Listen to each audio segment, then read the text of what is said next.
Desde boa noite a todos. Nós vamos ter uma página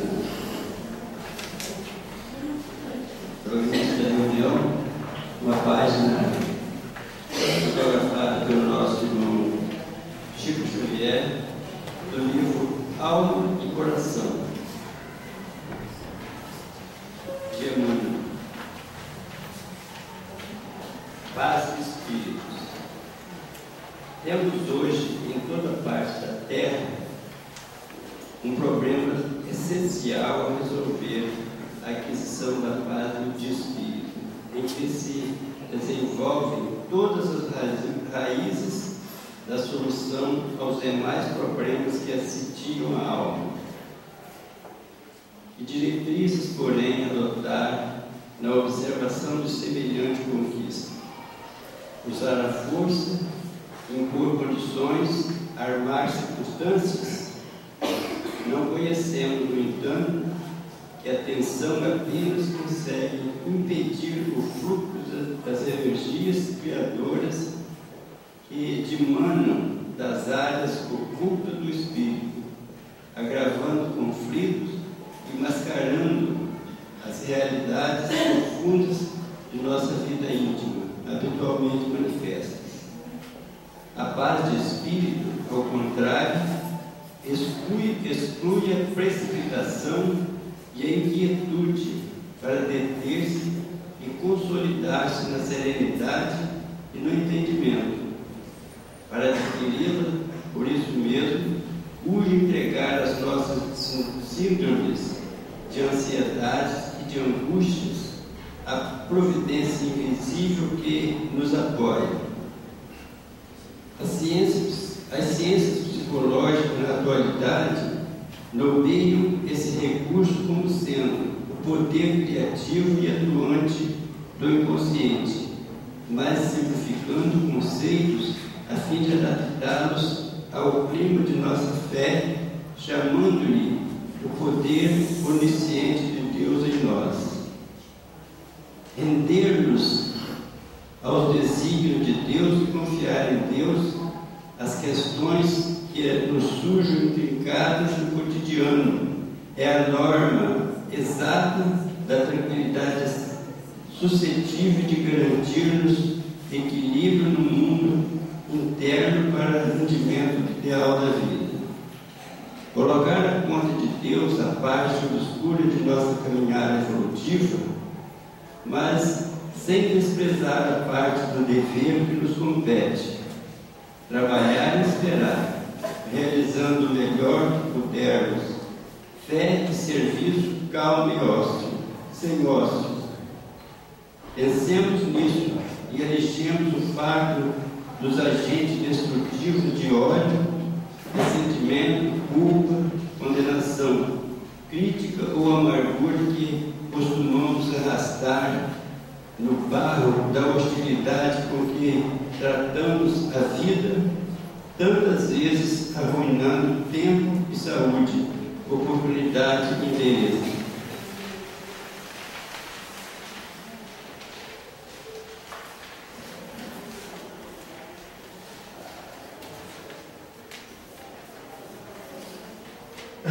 Fundamentemos a nossa paz de espírito numa conclusão clara e simples: Deus, que nos tem sustentado até agora, nos sustentará também de agora em diante.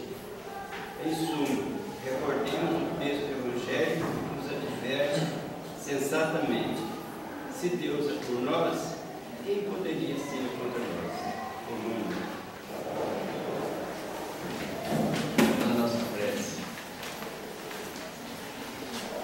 Querido Jesus, aqui estamos, Senhor, com o propósito de realizar o nosso trabalho da noite de hoje. Para isso, Senhor, contamos com a colaboração do nosso companheiro de Lombos de Carangola, o nosso amigo João Rocha, que veio nos trazer a mensagem de hoje. Agradecemos também pela companhia dos companheiros que assessoraram até aqui, pela espiritualidade que ajudou a conduzi-lo, para que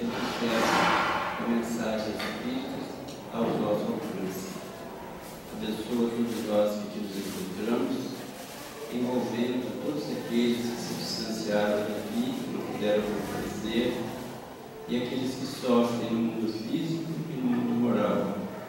Pedimos também, Jesus querido, pelos espíritos necessitados que venham ao encontro na nossa casa espírita para receber no plano espiritual a mensagem consoladora e de iluminação interior, para que eles possam seguir essa meta em direção a vós.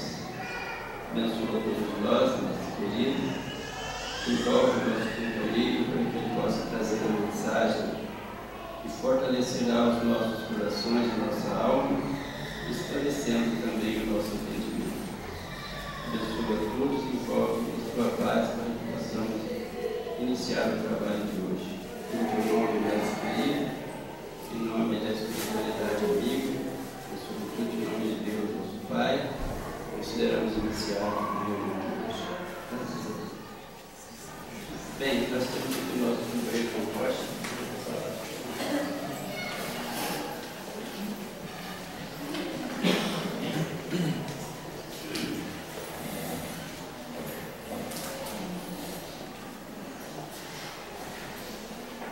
Meus queridos irmãos e irmãs, boa noite a todos. Guarde-nos, Jesus, na sua paz. A ciência,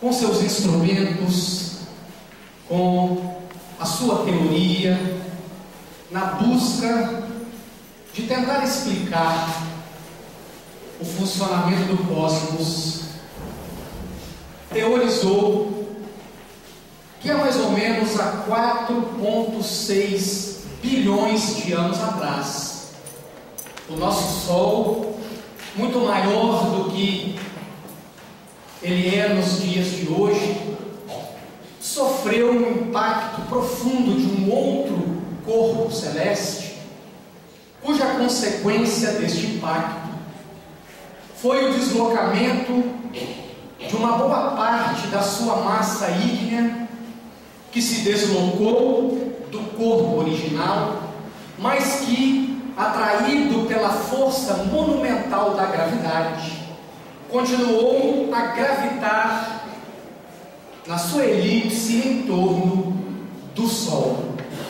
Surgia aí, segundo a ciência, os pródromos do planeta Terra, iniciando o período que a ciência chamou de Era Arqueozoica, que durou do momento do impacto do bólido há 4,5 bilhões de anos atrás, até 2,5 bilhões de anos atrás. Como é muito fácil de deduzir pela observação do próprio Sol, este período de 2 bilhões de anos foi um período de intensa atividade na superfície desta massa ígnea, onde, nas suas erupções, tal qual acontece com o nosso astro-rei, aconteceu perdas enormes de massa, dado ali a fusão nuclear de altíssima intensidade, até que, vencido o período dos 2 bilhões de anos, esta massa da superfície se esfriou e iniciou-se uma segunda era, onde a crosta endureceu, mas o interior, logo por baixo dessa crosta, encontrava-se em intensa atividade. A ciência chamou esta segunda era, que foi de 2,5 bilhões de anos até 550 milhões de anos atrás, de Era Proterozoica. A partir deste período, o magma, que é o núcleo ígneo de rocha líquida no interior da Terra, desloca-se da superfície para o interior. Estamos aí acompanhando em cada uma dessas eras os dias da Gênese mosaica, onde, conforme está narrado de uma forma simbólica no texto bíblico, em cada dia da criação, Deus cumpriu um estágio na formação do nosso orbe. A partir de 250 milhões de anos atrás até 250 milhões de anos atrás, iniciou-se a Era Paleozoica, onde finalmente surge a vida orgânica no planeta Terra. É um período assinalado por grande movimentação das placas tectônicas, onde grandes cordilheiras se formaram, surgiram os primeiros insetos e os primeiros répteis. Com o surgimento dos répteis, surge a primeira parte de um esboço de um cérebro que hoje a ciência, observando o ser humano, vai chamar de cérebro primitivo, ou, segundo a denominação do neurocientista norte-americano Paul MacLean, de complexo de R, ou complexo reptiliano, formado pelo chamado tronco cerebral, aonde estão o bulbo, o mesencéfalo, o cerebelo, os bulbos olfativos. Passado este período desta Era Paleozoica, nós vamos entrar num outro período de formação do globo, a Era Mesozoica, que cumpre de 250 milhões de anos atrás até 60 milhões de anos atrás. Neste período, as terras estavam todas reunidas num local só, e este continente gigantesco chamava-se Pangeia. Pelo movimento das placas tectônicas, houve a separação, chegando-se aos modelos de continente que nós conhecemos nos dias de hoje. E é nessa fase que vai aparecer os mamíferos primitivos inferiores. E com a chegada dos mamíferos inferiores, o cérebro sofre um novo upgrade. Surge o sistema límbico, que em grego quer dizer apenas em volta de, em torno de, ou anel, porque este sistema envolve o tronco cerebral ou o cérebro primitivo. O surgimento dessa segunda camada na fisiologia dos mamíferos permitiu, por exemplo, que as fêmeas pudessem começar a ter sentimento em relação aos seus filhotes. E é exatamente o que se observa quando uma fêmea os lambe ou os atrai pela química que ela segrega de suas tetas, a fim de atraí-los para que eles possam sorver a alimentação que os sustentará na vida. É também o movimento que se observa quando o macho vai marcar o território através da sua urina ou do seu próprio cheiro. Quando é muito comum, observando-se a vida selvagem, vemos que ele esfrega-se nos arbustos, nos troncos, nas árvores, aonde ele quer demarcar o seu território. É graças ao sistema límbico que os mamíferos inferiores conseguiram estes objetivos. Passado a Era Mesozoica, nós já estamos aqui no quarto dia da criação. Surge uma nova era na história do planeta. É a era conhecida como Cenozoica, que se divide em duas partes. A primeira delas, a terciária, que seria o quinto dia da criação mosaica, compreende de 60 milhões de anos atrás até 1 milhão de anos atrás. É o período da extinção dos grandes répteis, dos dinossauros, o surgimento das cadeias rochosas atuais, os Andes, as rochosas nos Estados Unidos, os Alpes na Europa, a cordilheira do Himalaia, fruto da movimentação das placas tectônicas que, em choques violentíssimos, jogaram o magma para cima, e esses, em contato com o oxigênio, cristalizaram-se, formando essas cadeias que nós observamos. Mas o ponto máximo desta época é indiscutivelmente o surgimento dos primatas, os chamados mamíferos superiores. E com a chegada dos mamíferos superiores, o cérebro prepara-se para para a recepção daquele ser que viria para dominar a criação no planeta Terra. E surge assim o córtex, cuja tradução quer dizer apenas carapaça, porque ele envolve como um todo, na parte anterior do nosso cérebro, os sistemas límbico e o tronco cerebral.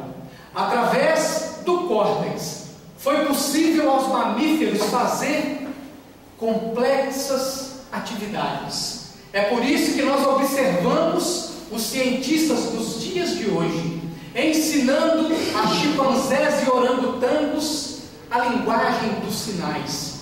É por isso que quando eles estão na natureza, quando um macaco observa o outro, por exemplo, pegando um alimento, pegando uma pedra e tentando quebrar aquele alimento, ele, por imitação, tal qual as crianças farão na primeira infância, vai imitar aquele que é mais inteligente que ele observa fazer, graças ao córtex, que a ciência mais recentemente rebatizou de neocórtex. E, finalmente, a era mais importante, o sexto dia, a era quaternária, que compreende de 1 milhão de anos atrás até os dias de hoje, e cujo fato principal, indiscutivelmente, é o surgimento do homem, que o naturalista inglês Charles Darwin vai deixar naquela imagem notável, memorável da evolução humana,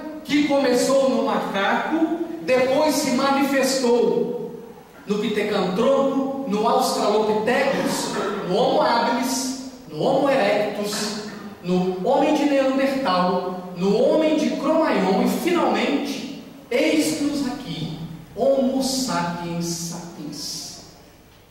É interessante observar que dentro da classificação dos mundos, dentro da progressão dos mundos, que Allan Kardec faz a nível de didática no capítulo 3 de O Evangelho segundo o Espiritismo, que até este momento, antes do surgimento do homem, nós poderíamos dizer que de 4,5 bilhões de anos atrás, até mais ou menos 300 mil anos atrás, o nosso planeta estava na classificação de mundo primitivo.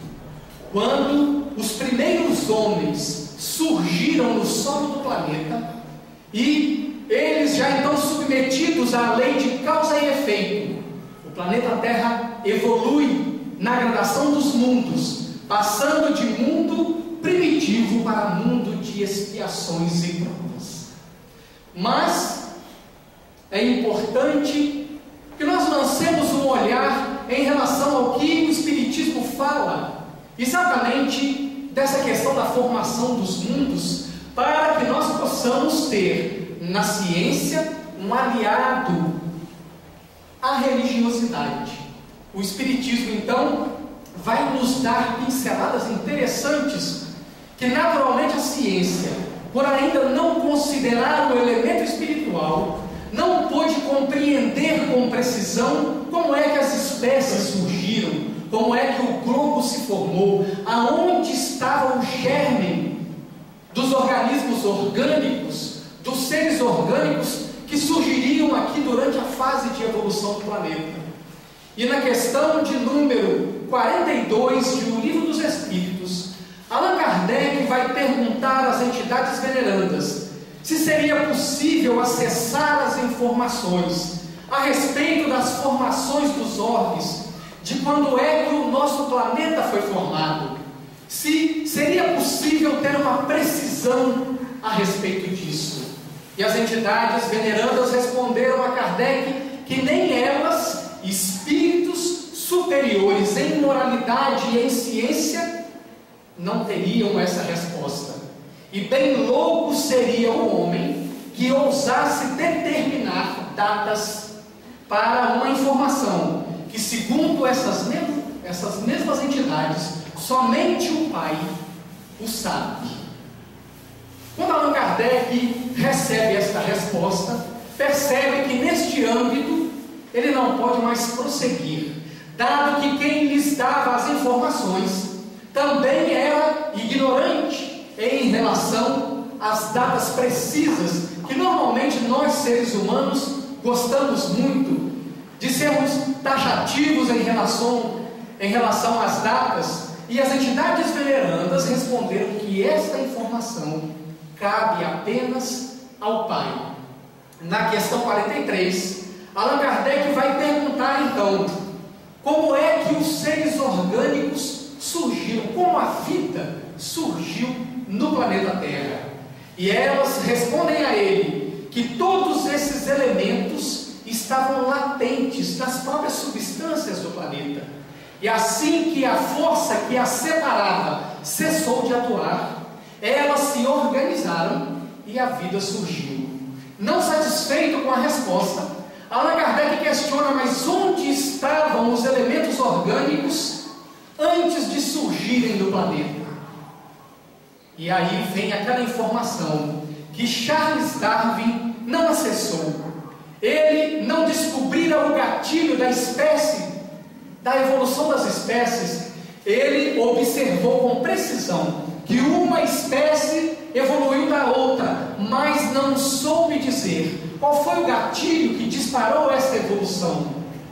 Então, as entidades venerandas responderam a Kardec que estes elementos estavam no formato de fluidos, porque à época de Allan Kardec não se tinha ainda a teoria da relatividade, quando Einstein vai estabelecer que matéria é energia e energia é matéria. Se fosse nos dias de hoje, os espíritos responderiam para Kardec que estes elementos estavam em forma de energia no espaço, na psicosfera do planeta, entre os espíritos e em outros orbes, aguardando o momento de serem transportados para cá e aqui encontrarem as condições necessárias para o prosseguimento da vida, para o prosseguimento da evolução.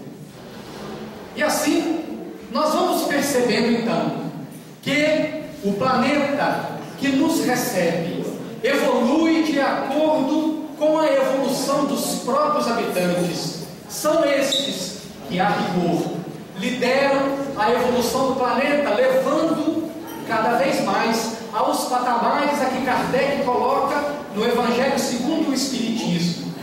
E um estudioso inglês chamado Alvin Toffler, observando exatamente a história da humanidade, percebendo a evolução social, determinou nos seus estudos que 3 grandes ondas de progresso material varreram o planeta Terra. A primeira dessas ondas, Alvin Toffler observou ser a onda da agricultura. O homem primitivo era nômade por natureza, andava porque a sua inteligência ainda não estando pronta, ele não sabia que podia cultivar, não sabia que a terra era este celeiro de alimentos. Então ele andava nos seus territórios, a caça, a busca de alimentos, e pela observação e inteligência, quando ele retornava nos mesmos sítios, ele percebia que o resto dos seus alimentos havia se transformado em árvores, e estas davam frutos. Vários animais conviviam com o homem para aproveitar o resto dos seus próprios alimentos. Então, num lapso de inteligência, num impulso de evolução, o homem deixa de ser nômade, fixa-se na terra, domestica vários animais, aprende a cuidá-los, a tratá-los, e aí surge esse primeiro impulso da evolução material, a era da agropecuária, que tinha naturalmente como base da riqueza a própria terra, o que representava um problema dos mais graves. Primeiro, porque não havia terra para todos, e não havendo terra para todos, a riqueza concentrava-se em poucas mãos. E é neste cenário que nós vamos encontrar na Idade Média os senhores feudais, os grandes latifundiários da época, em que as famílias se reuniam em torno do feudo para terem a proteção do dono, para conseguirem sobreviver. Mas o problema estava agravado. como alimentar tantas bocas de uma população que crescia, porque a época da pré-história, a expectativa de vida, dada a rusticidade do ambiente, a hostilidade, o perigo que as caças representavam, porque o homem pré-histórico caçava mamute, era um animal maior do que o elefante que nós conhecemos hoje, e muitas vezes, para matar o mamute, sacrificava a própria vida. A expectativa de vida gerava em torno de 25 anos de idade. Com a reunião das pessoas em volta do feudo, a expectativa de vida subiu. O alimento, cultivar o alimento, gerou mais saúde, possibilitou ao homem viver mais. E no momento em que as coisas tornavam-se mais difíceis, nós vamos encontrar em 1698, na Grã-Bretanha, um homem que, pensando numa forma de melhorar a qualidade de vida, produziu a primeira máquina a vapor, a fim de retirar a água que se acumulava nas minas.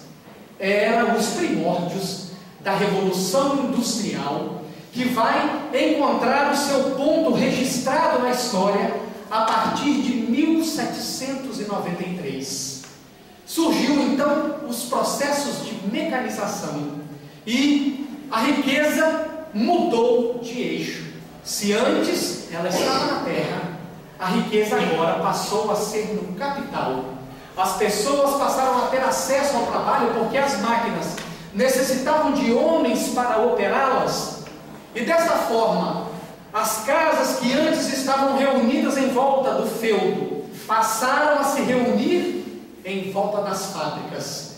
Este processo foi gerador de empregos, trouxe sustentabilidade, trouxe autoestima, aumentou ainda mais a expectativa de vida. E o homem, sempre impulsionado pela lei do progresso, buscando melhorar-se, vai passar para a terceira grande onda de evolução praticamente sem perceber, quando, durante a Segunda Guerra Mundial, os aliados tentavam decodificar as mensagens nazistas que eles conseguiam capturar, mas não conseguiam traduzir a tempo de decifrá-las a fim de antecipar o ataque que os nazistas fariam, até que alguém constrói um primeiro computador chamado ENIAC. Ocupava um prédio de 3 andares, possuía 1.500 válvulas e queimava 300 válvulas por hora. Este equipamento pré-histórico dá início à terceira grande onda de desenvolvimento material, a era da informação, da qual o produto mais importante, indiscutivelmente, é a internet, criada nos anos 80, no modelo em que nós conhecemos hoje, por um cientista da computação chamado Tim Berners-Lee, indiscutivelmente um missionário, porque a internet tem a missão última de quebrar a barreira da comunicação entre os povos. E nós estamos hoje aí, de braços dados com esta era, e nos perguntando, qual será a próxima era do desenvolvimento material? Paralelo a este desenvolvimento material, nós vamos observar que 3 grandes ondas de desenvolvimento moral também varreram o planeta Terra. E essa primeira onda aconteceu no Monte Sinai, quando Moisés, inspirado pela espiritualidade maior, sobe o monte e lá, num efeito de ectoplasmia, recebe a tábua dos 10 mandamentos. É necessário diferenciar o legislador humano da lei de olho por olho, de dente por dente, daquele legislador humano que pelo abuso vai proibir a mediunidade, onde está lá grafado em Deuteronômio no capítulo 18, onde ele proíbe que as pessoas consultem os mortos, mas porque era abusivo, o homem praticamente abria a mão do seu livre-arbítrio para seguir o que os espíritos diziam. Tempos depois, João Evangelista vai nos recomendar que nós não acreditássemos em todos os espíritos, mas testássemos se os espíritos eram de Deus. Então Moisés traz os 10 mandamentos, uma lei que, se fosse observada desde a sua época, indiscutivelmente a humanidade estaria em outro patamar moral. Mas é uma lei em que nós, observando as 10 regras, nós vamos facilmente perceber que o que mais ressalta dali é a palavra não. Era a forma de frear um povo semibárbaro. Eles precisavam do impacto de uma autoridade.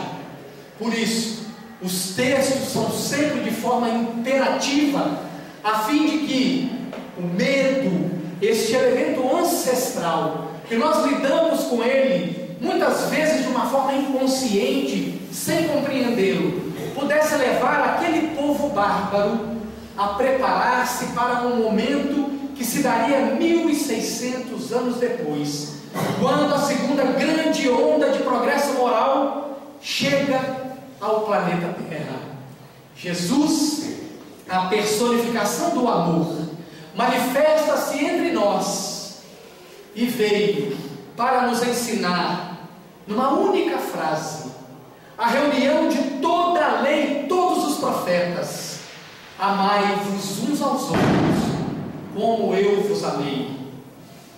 E quando Jesus inicia a sua vida pública nas bodas de Caná, e é interessante que percebamos que Jesus escolhe um momento festivo. Normalmente, aquilo que o ser humano inferior, que ainda dorme na sua consciência, mais preza, mais adora. Não é à toa que os políticos usam deste artifício nos momentos de crise, e isso não é de agora. A história se repete mostrando que todas as vezes em que o povo se mostra satisfeito, dá-se uma festa estrondosa para que o povo esqueça das próprias críticas que faz. Então Jesus escolhe um momento festivo, e ali no casamento, que é um outro símbolo fantástico da união não de duas pessoas, mas de duas famílias, como se ali pudesse ter uma enxertia de pensamentos, de sentimentos. Jesus transubstancia a água em vinho.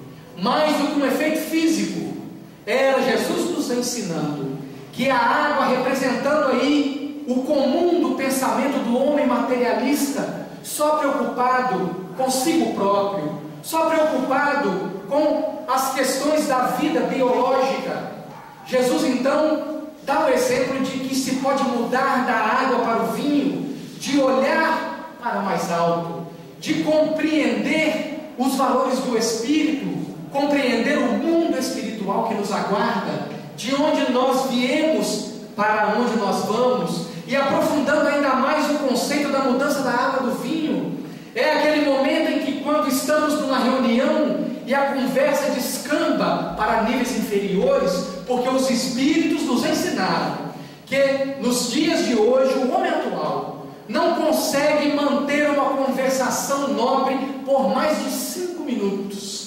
Nós podemos modificar a vibração do ambiente com uma conversa sadia, porque quando Kardec estuda em A Gênese, a lei dos fluidos, ele vai asseverar que um fluido superior modifica um fluido inferior. Então nós podemos ser este elemento que vai mudar a água do pensamento comum do homem, que gosta de falar mal do outro como forma de autodefesa, que gosta de exibir o erro alheio para que o seu próprio erro não seja visto. Nós podemos mudar da água para o vinho.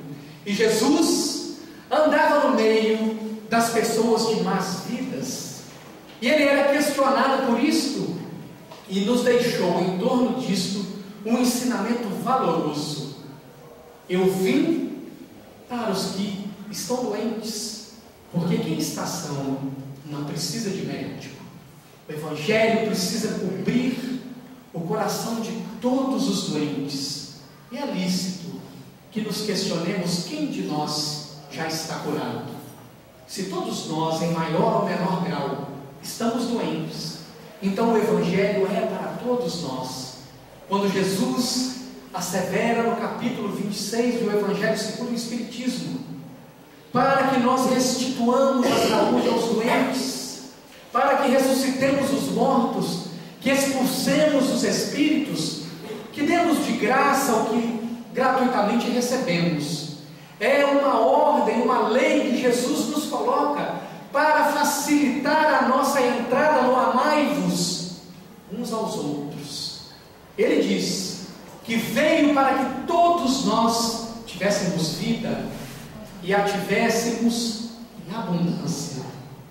E na quinta-feira, que antecedeu a sexta-feira da Paixão, ele manda um recado pela manhã para Maria Marcos, irmã do posterior evangelista, que tinha uma casa que era um sobrado, pedindo que ela organizasse no segundo andar uma mesa, segundo a tradição da época, porque Jesus queria se reunir com os 12 para despedir-se deles, para ministrar-lhes as instruções finais. E naquele momento memorável, em que ele comunga com os seus discípulos, dá o pão, dizendo que ali estava a representação do seu corpo, bebe o vinho, dizendo que ali estava a representação do sangue que os uniria, e que os nossos co-irmãos católicos pegaram para fazer o momento da Eucaristia. Jesus fala ali, numa profecia, algo que aconteceria 1857 anos depois. Ele vai dizer que se os discípulos o amassem, e na figura dos discípulos, nós não devemos ver apenas a figura de 12 homens, mas aqueles 12 representavam as 12 tribos de Israel, e estas, por sua vez, representando a humanidade. Se eles o amassem, ele rogaria ao Pai, e o Pai enviaria um outro Consolador, que não podia estar naquele momento, pela nossa incapacidade de compreendê-lo. Mas quando aqueles que têm o ouvido da verdade compreenderiam, saberiam que era Ele, e Ele nos faria recordar tudo o que Jesus disse e nos ensinaria a verdade.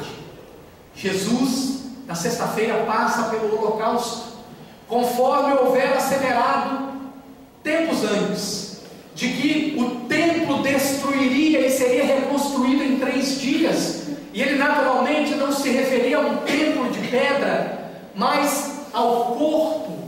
Quando ele morre no 3º dia, ressuscita, porque ele havia dito antes, o que ele mostrara na cruz, que o que perecia era apenas o corpo, o espírito continuava vivo, porque a alma é imortal.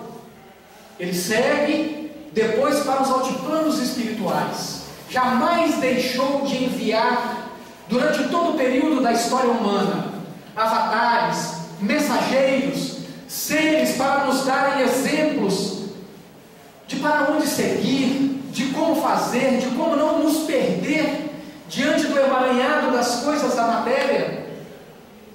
E na data que no futuro, indiscutivelmente, a humanidade reverenciará, dia 31 de março de 1848, na vila de Hydesville, no condado de Wayne, no estado de Nova York, na casa da família Fox, que havia adquirido esta casa 6 meses antes, porque o morador anterior quis vendê-la, pois a casa tinha vida. A casa fazia barulho, ouviam-se pancadas nas paredes, e a família anterior vendeu. A família Fox comprou, e durante 3 meses a família Fox viveu na mais absoluta tranquilidade na casa. As pessoas do condado achavam que o problema estava na família anterior, dado que com a mudança da nova família o fenômeno cessou. Mas passado 3 meses, a casa voltou a ter vida. As paredes estalavam, do lado de dentro, do lado de fora, no telhado abriam-se as portas e janelas e não se via ninguém. Até que um dia, uma das filhas desafio ao barulho. É quando Kate Fox, a mais nova das duas irmãs, que moravam na casa naquele instante, porque a família Fox era muito maior do que as duas irmãs, eram 5 filhos. A mais nova lança um desafio. Vamos ver se você é capaz de repetir a quantidade de pancadas que eu darei. E ela deu uma pancada. E para provar que era uma resposta, seguiu-se um silêncio, uma pancada. Como toda criança que se vê motivada por um novo brinquedo, ela bate 2 vezes. Obtém como resposta 2 pancadas. Bate 3, bate 4 e assim. No dia 31 de março de 1848, as vozes do além, em grande propulsão, começam a comunicar-se em todas as partes do mundo, para nos chamar a atenção para aquilo que Jesus havia falado na presença de Pilatos, quando foi questionado por este, se ele era rei. Respondeu: meu reino não é deste mundo. Era do reino dos espíritos, que vinham as pancadas, e descobriu-se depois, pela investigação, pelo desenvolvimento da comunicação, que aquele que provocava as pancadas havia sido o que hoje nós chamaríamos de um vendedor. Era um mascate, um caixeiro viajante, cujo nome era Charles T. Rosman. Fora assassinado naquela casa, enterrado na cozinha. Ele mesmo deu a informação. Depois cavaram na cozinha e encontraram exatamente ali a ossada. Vamos sair da América, vamos para a Paris, os grandes salões onde as pessoas brincavam de mesa girante, um brinquedo muito parecido com o que os jovens de todas as gerações sempre brincaram, a brincadeira do compasso, a brincadeira do copo, onde se evoca um espírito, coloca-se as letras do alfabeto, os números de 0 a 9, as palavras sim e não, e o copo, o compasso ou a tesoura anda, formam-se palavras inteiras. E é neste contexto que nós vamos encontrar o professor Hippolyte Léon Denisard Rivail, materialista, pedagogo, homem de ciência. Mais tarde, tal o seu poder de racionalizar, vai ser chamado de um bom senso encarnado. E um amigo seu, o senhor Fortier, vai lhe dizer pela primeira vez das mesas. Mas o professor Rivail não se interessou, porque o magnetismo do qual ele era profundo conhecedor podia perfeitamente explicar o flutuar, a levitação da mesa. Mas quando num outro momento o senhor Fortier lhe traz uma nova informação, as mesas dão respostas, muitas vezes acima do conhecimento intelectual dos participantes.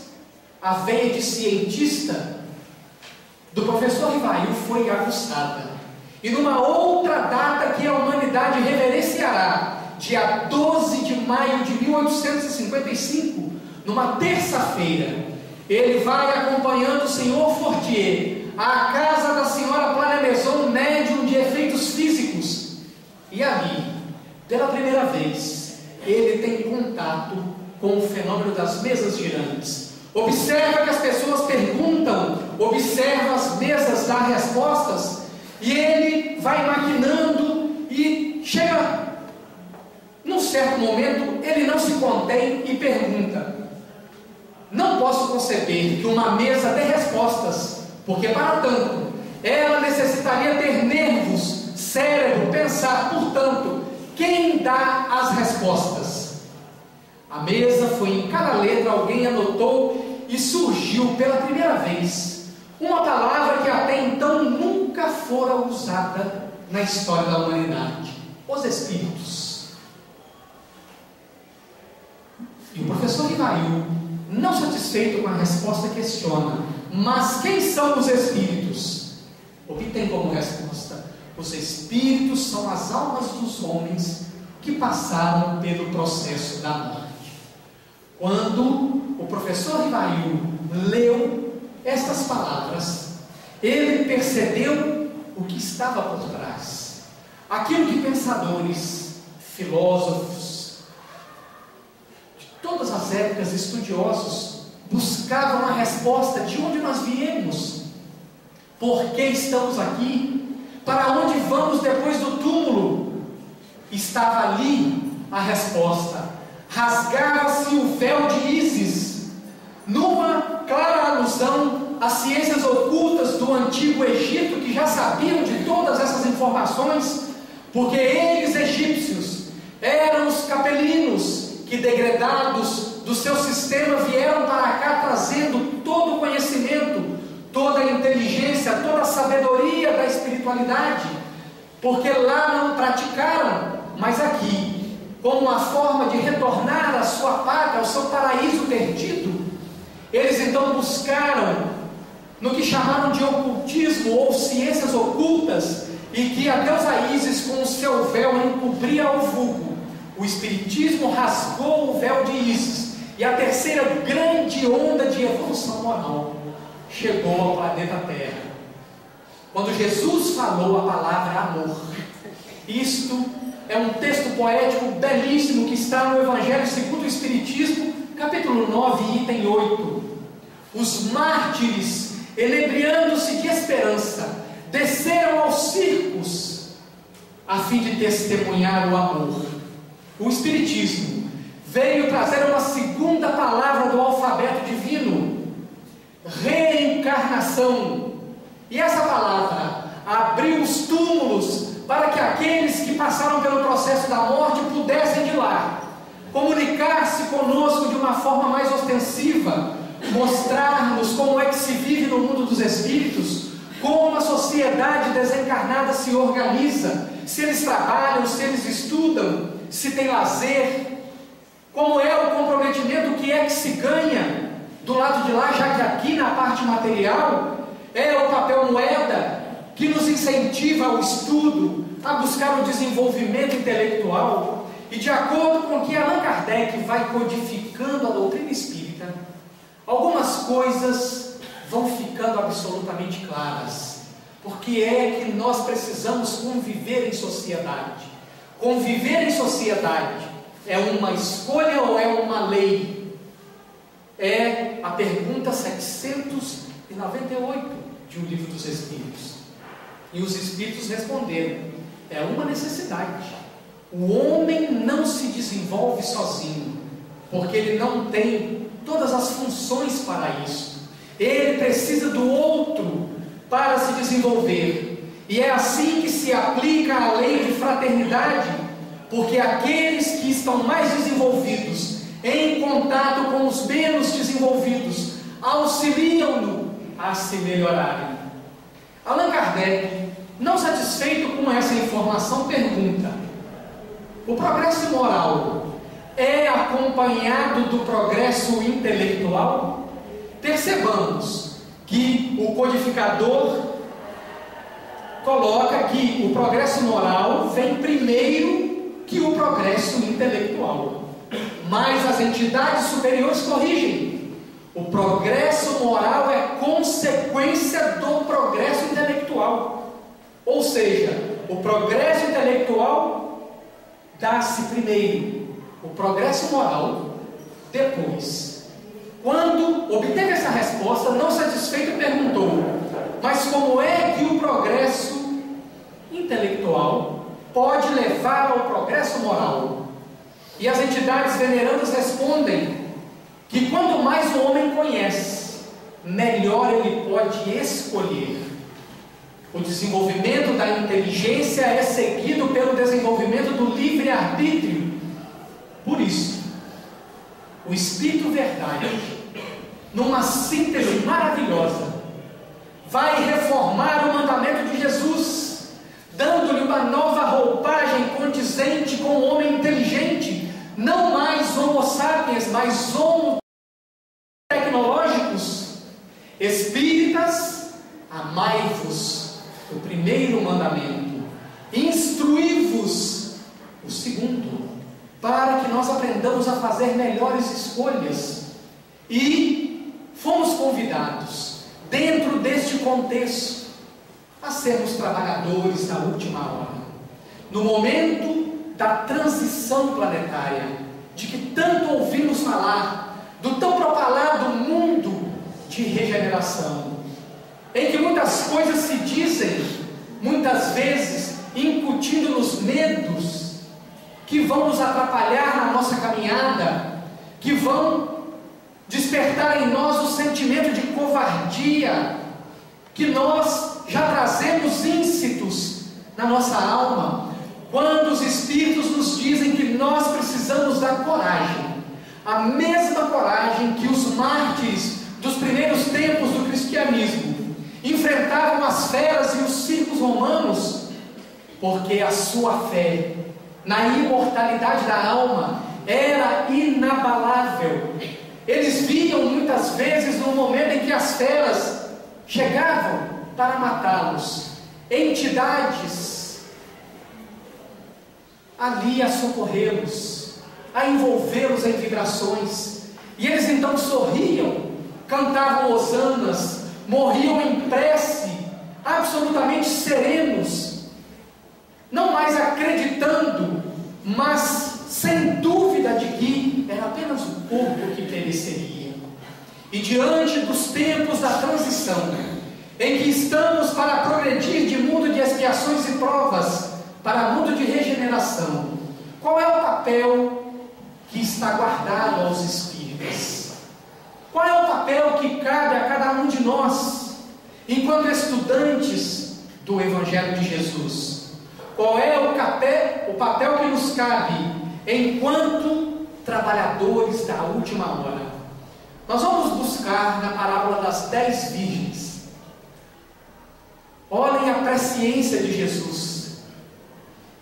Ele vai dizer que o reino dos céus é semelhante a uma festa de núpcias, quando 10 noivas, sendo 10 nécias e 10 prudentes, são preparadas para o momento do festim.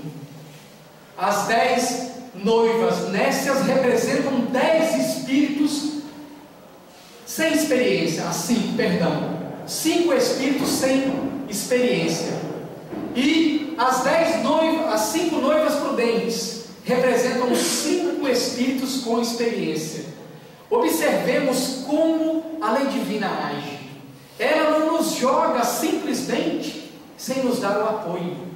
Coloca-nos para conviver, cada um dentro do seu contexto evolutivo, com alguém mais desenvolvido e com outros menos desenvolvidos, de forma que nós não possamos dizer depois que nós não tivemos o exemplo a seguir. E essas 10 noivas se prepararam. As prudentes colocaram azeite nas suas lamparinas. O azeite é exatamente o estudo, porque este é que vai clarear a consciência, o mesmo papel que quando se acende o pavio, encontrando o combustível, irradiar a luz, que deve ser colocada sobre a candeia e não sob a candeia. Mas as outras 5 nécias só queriam gozar, só queriam se aproveitar do momento da reencarnação. E aí chega o momento em que elas dormem. A imagem do sono na parábola representa o momento da reencarnação, em que estamos aqui para comprovar o tanto que o Evangelho de Jesus já penetrou dentro de nós, o quanto as nossas ações, os nossos sentimentos, pensamentos e palavras já refletem o Evangelho, ou se nós ainda manifestamos o mesmo conflito que Paulo manifestou quando disse que o bem que ele gostaria de fazer não conseguia, e o mal que ele não queria fazer, ele o praticava. Mas de tanto insistir na prática, vencendo os próprios conflitos, no final da trajetória, ele vai dizer ser prisioneiro do Cristo, não era mais ele quem vivia, era o Cristo quem vivia nele. Todas as suas ações representavam o amai-vos uns aos outros, a que Jesus veio nos convidar. E assim, reencarnando as 10 noivas, chega num determinado momento, o noivo aparece. É o reino de Deus a que Jesus veio lançar as pedras fundamentais.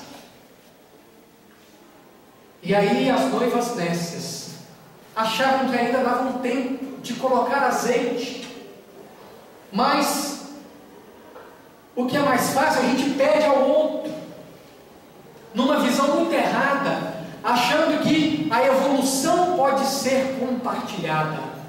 Ela é um caminho individual, intransferível. Ninguém evolui pelo outro, cada um evolui por si próprio. Então, as noivas prudentes disseram às noivas nécias: nós não podemos dividir com vocês sob o risco de ficarmos todas às escuras.